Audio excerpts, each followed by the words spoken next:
کو نماز کے اندر درود پڑھنا ہی ہوتا ہے. درود ابراہیمی تو نماز کا حصہ بنا دیا گیا اور اس کو کثرت کے ساتھ درود پڑھنے کی ترغیب دی گئی. تو درود ایک ایسا وظیفہ ہے کہ جو اپنی زندگی میں جتنا زیادہ شامل کر سکتے ہو اتنا زیادہ شامل کر لو. ویسے بھی درود پڑھنے سے بچوں میں تقدس پیدا ہوتا ہے. بچے پاک دامن رہیں، عفت مآب رہیں، ان کی طبع میں تقدس رہے. آپ چاہتے ہیں، ہر ماں باپ چاہتا ہے. اور پھر دور موجود کے اندر جو فتنے ہیں تو بہت ضروری ہے کہ ہماری اولادیں تقدس مآب رہیں. تو ان کو درود کی ترغیب دو تو اس کا عملی نتیجہ یہی ہوگا کہ ان میں تقدس کا جوہر پیدا ہوگا اور ان کی عصمت کی حفاظت رہے گی. اور درود شریف پڑھنے والے بچے اور درود شریف نہ پڑھنے والے بچے دونوں کی عادات میں فرق ہوتا ہے. درود پڑھنے والوں کی طبع میں رقت، لطافت، نرمی، محبت، شفقت جیسے جذبات پیدا ہوتے ہیں. یہ درود شریف کا عملی نتیجہ ہے. بعض لوگوں کو شکایت ہوتی ہے کہ ہمارے بچے بڑے اکھڑ ہیں، بڑے تند مزاج ہیں، بڑے سخت گیر ہیں. تو اس کا علاج کیا ہے؟ تو اس کا علاج یہی ہے کہ ان کو درود کی تسبیح دو. درود اکڑ توڑ دیتا ہے، طبیعت کی تندی نکال دیتا ہے، طبائع کی تلخیاں ختم کر دیتا ہے، محمد عربی کے نام کی مٹھاس پیدا کر دیتا ہے. حضور کا نام شہد سے میٹھا ہے، دل آویز ہے. کھنڈ میں اتنی مٹھاس نہیں ہے، شکر اور گڑ میں اتنی مٹھاس نہیں ہے، شہد میں اتنی مٹھاس نہیں ہے، قند اور نبات میں اتنی مٹھاس نہیں ہے جتنی نام محمد میں رکھی گئی. ان کا نام لبوں پر آئے، میٹھا میٹھا منہ ہو جائے. ان کے بول بہاروں جیسے اور اصحاب ستاروں جیسے. ان سا پیارا اور نہ کوئی، ان سے بچھڑ کے لکڑی روئی. جب وہ سیر کو جایا کرتے، سر پہ بادل سایا کرتے. میرے شہر کے ایک پنجابی شاعر ہیں، انہوں نے تو قلم ہی توڑ دیا نا. تینوں سینے دی میں ٹھنڈا کھاں. اگر آپ کا ذوق ہو تو تینوں سینے دی میں ٹھنڈا کھاں، شہد گلاب تے کھانڈا کھاں. تینوں نبیاں دا میں لاڑا آکھاں، تیرے ہجر دے وچ میں ہاڑا آکھاں. تو ان کا نام ہی میٹھا ہے، دل آویز ہے. تو درود غصہ ختم کرتا ہے، طبیعت کی تلخی اور تندی مٹا دیتا ہے، اکھڑ پن ختم کرتا ہے. تو آپ اگر چاہیں کہ اولاد اکھڑ ہے تو ان کو کسی طرح درود پہ لے آئیں، درود کی تسبیح ان کے ہاتھ میں دے دیں. تو ان کی طبع میں نفاست بھی آئے گی، ان کی طبع میں لطافت بھی آئے گی، ان کی طبع میں رقت بھی آئے گی، ان کی طبع میں محبت بھی آئے گی، ان کی طبع کے اندر جو ہے وہ لیاقت بھی پیدا ہوگی. درود پڑھنے والا بچہ ذہنی استعداد میں درود نہ پڑھنے والے بچے سے بہتر ہوتا ہے. یہ بھی آپ تجربہ کر کے دیکھ لیں. دو بچے برابر ذہنی استعداد رکھتے ہوں اور ان میں سے ایک بچہ درود پڑھتا ہو اور ایک درود نہ پڑھتا ہو تو درود پڑھنے والا بچہ آگے ہوگا. یہ درود کی برکتیں ہیں، یہ درود کی رحمتیں ہیں. تو درود کثرت سے پڑھنا اپنی اولاد کو سکھائیں گے. ہفتہ روزہ آپ محافل کا گھر میں انعقاد کر لیجئے اور اس میں صرف دروشی پڑھ لیجئے. تو انشاءاللہ اس سے آپ دیکھیں گے کہ اولاد کو اس کا فرق پڑتا ہے. یہ تربیت کا ایک آسان نسخہ ہے اور یہ وہ وظیفہ ہے جس سے تھکن نہیں ہوتی. یہ وہ وظیفہ ہے جس سے طبیعت میں تلخی نہیں آتی. کہتے ہیں وظیفہ میں نے پڑھا ہے تو وظیفہ پڑھتے پڑھتے میری طبیعت میں یہ ہو گیا ہے. وہ بعض کہتے ہیں وظیفہ الٹ پڑ گیا ہے. بڑے وظیفے الٹ پڑھ سکتے ہیں لیکن درود الٹ نہیں پڑتا. درود ہے ہی سیدھا، یہ الٹوں کو بھی سیدھا کر دیتا ہے. تو درود پڑھیں اور یہ منہ بھی میٹھا رکھے گا، یہ دل بھی ٹھنڈا رکھے گا، یہ دنیا بھی ٹھنڈی رکھے گا اور آخرت بھی ٹھنڈی کر دے گا. درود چراغ بھی ہے، درود کستوری بھی ہے، خوشبو بھی ہے، مہک بھی ہے، شہد بھی ہے، گلاب بھی ہے، کھنڈ بھی ہے اور سینے کی ٹھنڈ بھی ہے. تو درود اپنی طبع کے اندر اچھی طرح سے راسخ کر لیں اور اپنی اولادوں کی طبع میں اس کو راسخ کریں. اس سے آپ عملاً دیکھیں گے، میں سالوں کی بات نہیں کرتا، اشروں مہینوں کے اندر آپ فرق پڑتا دیکھیں گے۔ میرے اور آپ کے آقا و مولا نے ارشاد فرمایا قیامت کے دن میرے سب سے قریب وہ ہوگا جو کثرت سے میرے اوپر درود پڑھنے والا ہوگا۔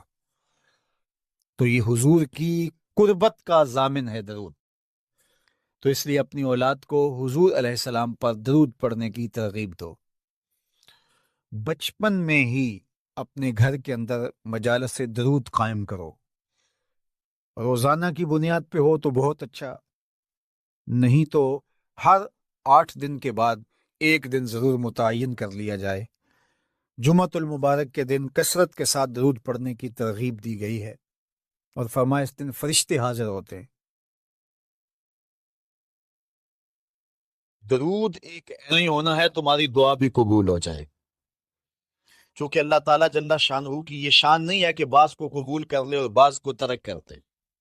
ہماری فقہ کا بھی مسئلہ ہے، اگر آپ نے کسی سے سودا لیا ہے، اس میں کوئی ردی چیز آ گئی اور کچھ صحیح آ گئی، اب یہ نہیں آپ کر سکتے کہ جو صحیح ہے وہ رکھ لیں اور ردی واپس کر دیں، یا تو وہ صحیح کے ساتھ ردی بھی قبول کرنا پڑے گی، اور یا پھر جو ہے وہ صحیح بھی واپس کرنا پڑے گی۔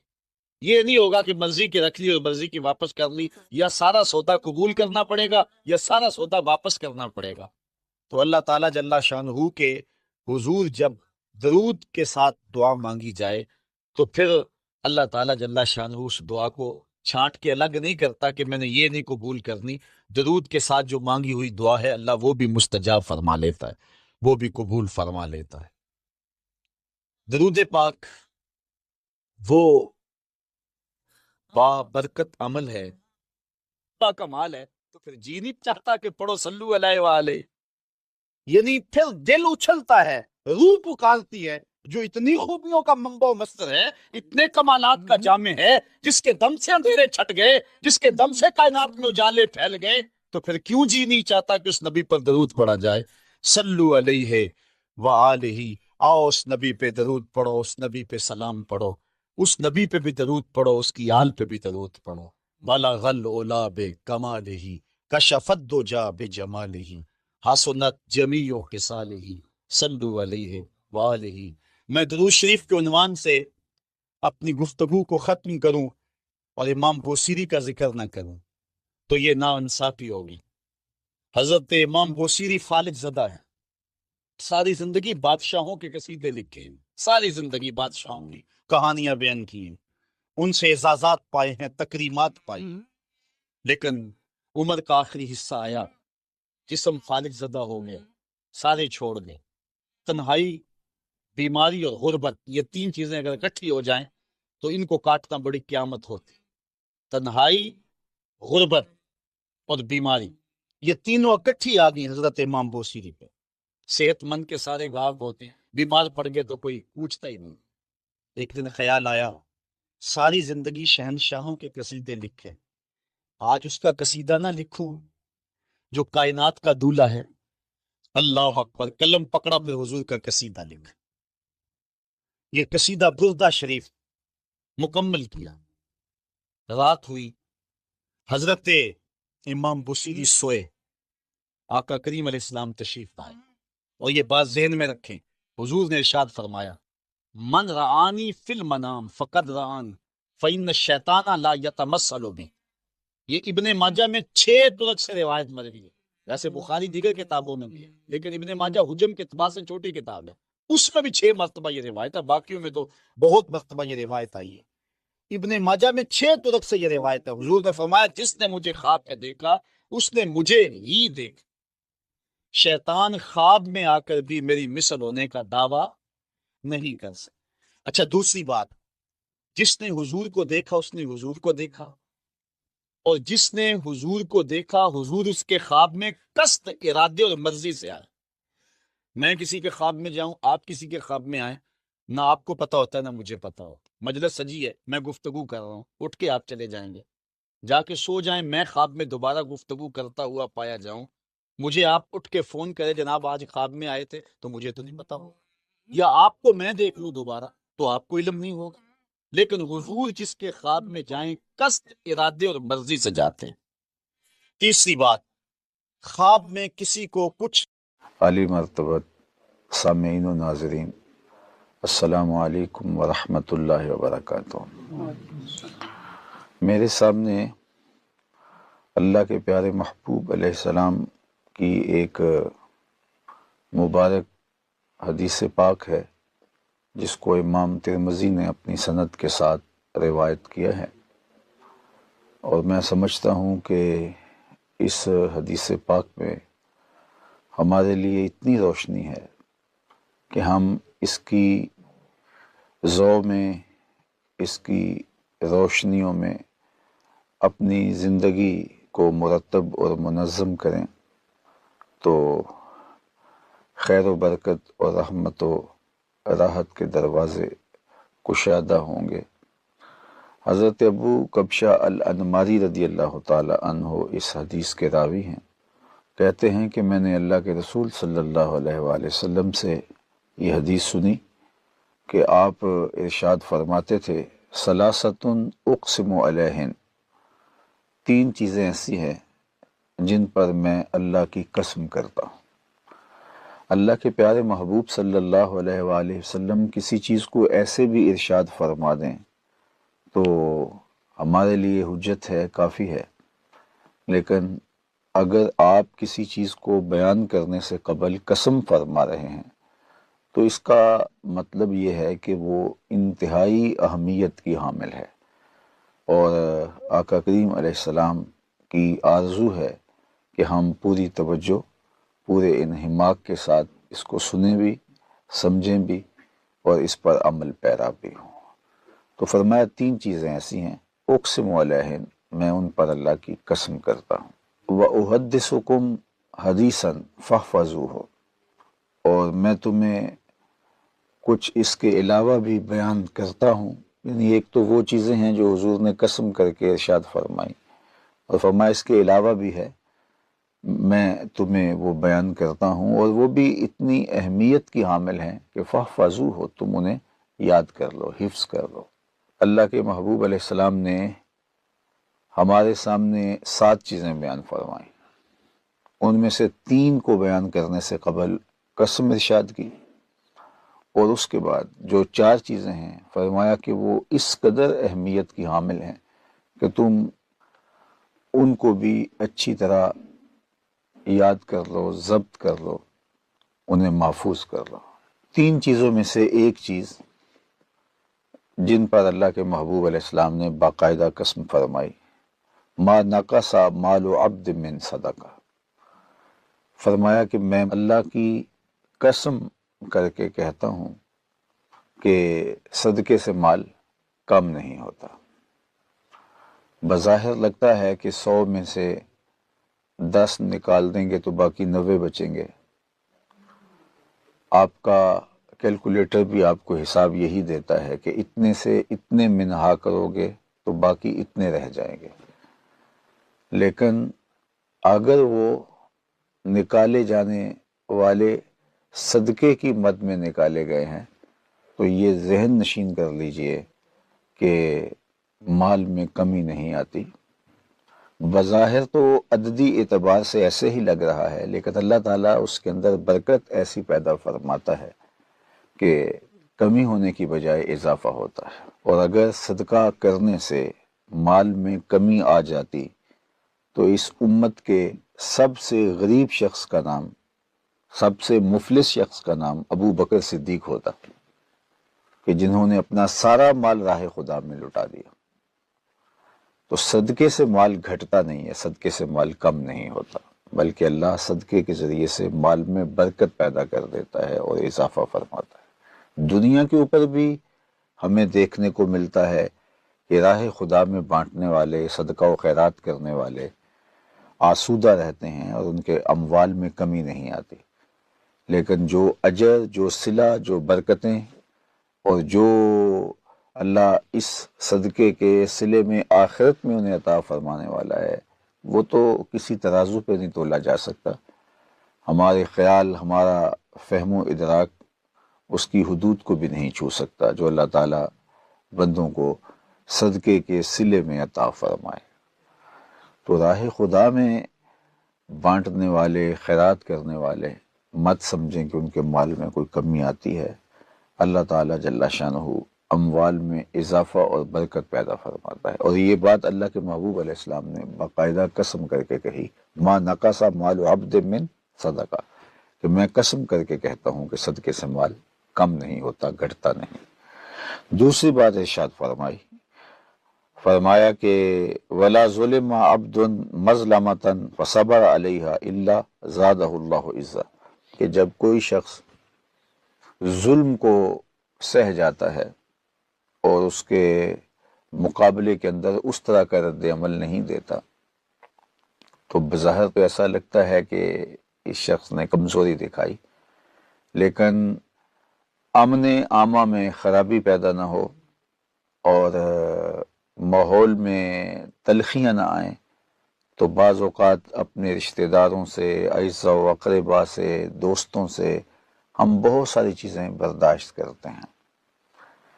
تو اب لگتا یہ ہے کہ شاید اس نے یہ چیز برداشت کر لی، کسی نے سخت بولا تو گوارا کر لیا، کسی نے زیادتی کی تو گوارا کر لیا، تو یہ تو رسوا ہو گیا۔ اللہ کے محبوب فرماتے ہیں جب بندہ ظلم پر صبر کرتا ہے تو اللہ جل شانہ اس کے بدلے میں اس کو عزت عطا فرماتا ہے، اس کی آبرو میں کمی نہیں آتی بلکہ اللہ اس کی آبرو میں اضافہ فرماتا ہے۔ یہ بات ذہن میں رکھیے گا کہ ذاتی طور پہ جو ہمیں تکالیف پہنچتی ہیں معاشرے کی جانب سے، لوگوں کی جانب سے، اس کو سہ لینا یہ بڑی بات ہوتی ہے۔ بعض اوقات ایسا ہوتا ہے کہ لوگوں پر جور و ظلم اور جبر کے بازار گرم ہو جاتے ہیں تو اس کے خلاف کھڑا ہونا ہوتا ہے تاکہ ظلم اور جور اور جبر ختم ہو جائے، وہ ایک الگ چیز ہے اور اس کی بھی ہمیں ترغیب دی گئی ہے۔ لیکن عمومی طور پہ ہمارے ساتھ زیادتیاں ہوتی رہتی ہیں تو ہم اپنا حق چھوڑتے ہیں، ہم صبر کر جاتے ہیں، برداشت کر جاتے ہیں، تو اس پر اللہ تعالیٰ جل شانہ نے اجر، صلہ اور جزا رکھی ہے اور عزتوں میں اضافے کی نوید سنائی ہے۔ تیسری چیز ارشاد فرمائی ولا فتح عبد باب مسألۃ الا فتح اللہ علیہ باب فقر او کلمۃ نحوہا۔ اللہ کے محبوب علیہ السلام نے ارشاد فرمایا کہ تیسری بات یہ ہے کہ جب کوئی شخص سوال کا دروازہ کھولتا ہے، مانگنے لگ جاتا ہے اپنی ضرورت کے لیے، کسی اور کے لیے ترغیب دلانا، معاشرے کے کمزوروں کے لیے لوگوں کو جھولی پھیلا کے بھی کہنا کہ میں حاضر ہوا ہوں اور ان کی ضرورت کو پورا کرنا ہے، اراملہ ہیں، مساکین ہیں، یتامہ ہیں، مفلوک الحال ہیں، مدارس دینیہ ہیں، مساجد کے لیے اس نے فنڈ ریزنگ کی، وہ اپنی ذات کے لیے نہیں۔ یہ جو اپنی ذات کے لیے مانگنا شروع کر دیتا ہے، اللہ جل شانہ اس کے لیے محتاجی کا دروازہ کھول دیتا ہے۔ اور ہم نے دیکھا ہے، آپ نے بھی ملاحظہ کیا ہوگا کہ جو لوگ مانگنا شروع کر دیتے ہیں پھر ساری زندگی مانگتے ہی رہتے ہیں، حتیٰ کہ میں نے دیکھا ہے جو قرض مانگنے کے عادی ہو جاتے ہیں تو وہ بھی پھر مانگتے ہی رہتے ہیں، ان کی ضرورتیں پوری نہیں ہوتی۔ تو مصائب، تکلیفیں، آلام، مشکلیں، بھوک، افلاس، یہ چیزیں انسان کی زندگی کے ساتھ جڑی ہیں، تو کبھی ان کا سامنا کرنا پڑے تو صبر اور استقامت کے ساتھ، حوصلے کے ساتھ ان کا سامنا کرنا چاہیے، واویلا نہیں کرنا چاہیے اور ہاتھ نہیں پھیلانا چاہیے۔ اور جو اللہ کی طرف سے آنے والی اس آزمائش پہ راضی ہیں کہ مالک کوئی بات نہیں، خوشحالیاں بھی تو نے عطا کی تھیں، آج حالات تھوڑے تلخ ہیں تو کوئی بات نہیں، ہم صبر کر کے اس وقت کو بھی گزار لیں گے، اور ہم تیرا شکر ادا کرتے ہیں تو نے ہمیں خوشحالیاں بھی عطا کی، اور آج اگر مشکل ہے تو ہم صبر کر کے تیرے ہی شکر گزار ہیں۔